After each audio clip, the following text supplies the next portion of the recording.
Hi దోస్తులు, మనుషులేని మాట ఈ కాలంలో ఎట్లా బతికినోళ్ళని సచ్చినని చెప్తున్నారు, సచ్చినోళ్ళని బతికినని చెప్తున్నారు. ఏందో ఈ లోకం. సోషల్ మీడియా ఎప్పుడు వచ్చిందో అప్పటి నుంచి బాబా బాబా బతుకున్నా కూడా సచ్చినని చెప్తున్నారు ఈ కాలం మనుషులు. ఏ మనుషులయ్యా? కుర్చీ దాదా సావలేదు, సచిన అని చెప్తున్నారు. ఏమన్నా ఎందుకు అట్లా మీరు ఫేమస్ కానీ ఎందుకు అట్లా చెప్పుకుంటున్నారు? అట్లా అవసరమా చెప్పడము? ఆ మనిషి మంచిగానే ఉన్నాడు కదా, ఆయన మనిషి ఇంకా 30 ఏళ్ళైనా బతాడు తెలుసా, అంత స్ట్రాంగ్ ఉన్నాడు. ఎందుకు ఆ బతికినోని సచినని చెప్తారు? అట్లా చెప్పొద్దు. మీకు పేరు కావాలా, ఫేమస్ కావాలా అంటే అన్నీ తప్ప అట్లా చేయకూడదు. అర్థమైందా? ఒకరిని అట్లా సావమని చెప్పొద్దు. మీరు చేస్తారు అట్లా. ఆమె ఏం మనుషులే మీరు? ఏం అర్థమవుతలేదు ఈ కాలం. ఎప్పుడైతే ఈ యూట్యూబ్ వచ్చిందో, ఎప్పుడైతే ఇన్స్టాగ్రామ్ వచ్చిందో ఏమో రెచ్చిపోతున్నారు జనాలు. అరే ఎందుకు సరిగా చూడండి, ఆడ చూసి ఈ మనిషేనా ఆయన చూసి అప్పుడు సచివాన్ని మీరు చెప్పాలి. కానీ బతుకున్నప్పుడే చచ్చిపోయాడు, ఇక కుర్చీదాత లేడు, మన కుర్చీదాత దగ్గర లేడు లేడు అని చెప్తారు. ఎందుకు ఏ న్యూస్ అవే, ఇన్స్టాగ్రామ్లో అవే, యూట్యూబ్లో అవే. ఎందుకు సిగ్గు అనిపించదు అట్లా చెప్పుకోవడం? ఆయన వరంగల్లో బతికే ఉన్నాడు తెలుసా. ఎందుకు అట్లా మీరు బదలం పెడుతున్నారు? మీ ఫేమస్ గానికి ఏమో తెలివి ఉందా? ఒక మనిషిని సామని చెప్పొద్దా అట్లా?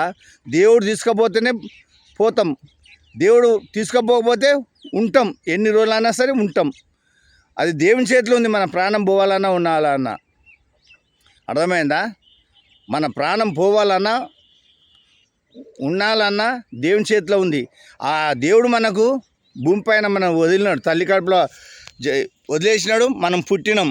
ఆ దేవుని చేతిలో ఉంది. మన ప్రాణం ఎప్పుడు పోవాలంటే అయితే దేవుని చేతిలో ఉంది. కాలిపిల్లి బదలం ఎందుకు పెడుతున్నారు? బతుకున్న మనిషిని చచ్చిపోయిన ఎందుకు బదలం పెడుతున్నారు? అట్లా పెట్టకండి. అర్థమైందా? అలా భార్య బాధపడ్డది, పిల్లలు బాధపడుతున్నారు. అట్లా ఒక మనిషిని బాధ పెట్టొద్దు. ఆయన ఒక్క మాట కుర్చీని మడతపెట్టి కొడితే ఆయన అదొక్కటి ఎట్లా ఫేమస్ అయిపోయింది. ఆయన దగ్గర టాలెంట్ ఉంది. ఆయన మాట ఏదంటే అది అవుతుంది. కేసీఆర్ని ఓడగొడతాడు, ఓడగొట్టేసినాడు. కాంగ్రెస్ని గెలిపిస్తున్నాడు, గెలిపించినాడు. ఆయన నోటి మాట కరెక్ట్ ఉంటుంది. ఆయన నోటికి తలగకండి. ఆయన ఏదంటే అది జరుగుతుంది. మీకు సెల్ఫ్లు కావాలంటే పోయి తీసుకోండి, ఆయనతోటి ఆశీర్వాదం తీసుకోండి. ఆయన కరెక్ట్ మాట్లాడతాడు. ఏదైనా సరే నిజంగా మాట్లాడతాడు, అబద్ధాలు మాట్లాడాడు. ఏదైనా సరే నిజం మాట్లాడతాడు, అబద్ధాలు మాట్లాడరు. అర్థమైందా? ఆయనకాడ ₹1, ఇంకా ₹1 అంటే లేకపోతే అడుకొని తినాలా.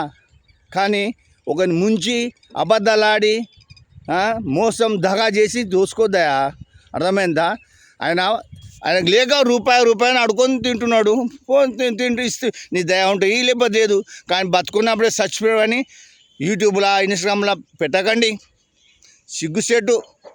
ఇంకోసారి పెట్టినాకో బాగుండదు. ఇంకోటి చెప్తా ఫ్రెండ్స్, ఒక మాట. ఈ మధ్యలో యేసుప్రభుని బదలాం చేస్తున్నారు జనాలు. నేను పోతుంటే నేను దేవునికి మొక్కిన, దేవుడా నాకు తులం బంగారం కావాలా అని దేవుని మొక్కితే, నేను పోతుంటే ఉప్పల్ రింగ్ రోడ్ కాడ నాకు తులం బంగారం దొరికింది అని చెప్తున్నారు. ఎందుకు దేవుని బదలాం చేస్తున్నారు? ఉట్టికొస్తాయా? దేవుడు మీకు చేతులు కాళ్ళు ఇచ్చినాడు కదా, కష్టాలు బతకండి. ఉట్టిగా బంగారం దొరకదు, కష్టపడితే పైస వస్తుంది, పైసతో కొనుక్కోండి. దేవుని ఎందుకు బదలాం చేస్తున్నారు? ఒక అమ్మ అంటుంది, మా ఇంట్లో ఎలుకలు బాగున్నాయి దేవుడా, ఇంట్లోకి ఎలుకలన్నీ పోవాలా అని ప్రేర్ చేసి కన్ను తెరిచిందంట. ఉన్న ఎలుకలన్నీ ఉరికిపోయినాయి అంట. ఏందమ్మా పిచ్చి మాటలు? ఏందా అన్నీ మన తెలుగు ఉన్నాయా? దేవుని ఎందుకు బదలాం చేస్తున్నారు? మంచి అల్లుడు కావాలని దేవుని మోకిందంట, మంచి పాస్టర్నే ఇచ్చినారంట. ఎందుకు అమ్మ దేవుని బదలాం చేస్తారు? మళ్ళీ ఒక అమ్మ అంటుంది, దేవుడు అక్కడ పైసలు నా అకౌంట్లో పైసలు పడాలా అంటే ₹1,00,000 పడాయంట. పుణ్యానికి వచ్చినాయి ₹1,00,000. ఆడు ఎంత కష్టపడితే రావచ్చు, వాళ్ళ అబ్బా సొత్తు అని వస్తాయి. దేవుని బదలాం చేయకండి, కొంచెం తెలివితో బతకండి. ఉట్టిగా రావమ్మా. నీకు దేవుడు చేతులు కాళ్ళు తెలివి అన్నీ ఇచ్చినాడు, సంపాదించుకోమని ఇచ్చినాడు. నువ్వు సంపాదించుకుంటే నీకు వస్తాయి. కళ్ళు మూసుకొని దేవుడా నాకు బంగారం కావాలా, మంచి అల్లుడు కావాలా, నాకు బంగారం కావాలా, అన్ని కథలు పలకకండి. ఇవన్నీ దేవుని బదలాం చేయకండి. యేసుప్రభుని, యేసుప్రభే కాదు, ఏ దేవునైనా సరే, అల్లా కానీ, ఈశ్వరుడు కానీ, హనుమంతుడు కానీ, ఎవరు కానీ వాళ్ళని బదలాం చేయొద్దు. ఫ్రెండ్స్, మీకు అర్థమైతే కామెంట్ అండి. మీ గంట రాజా.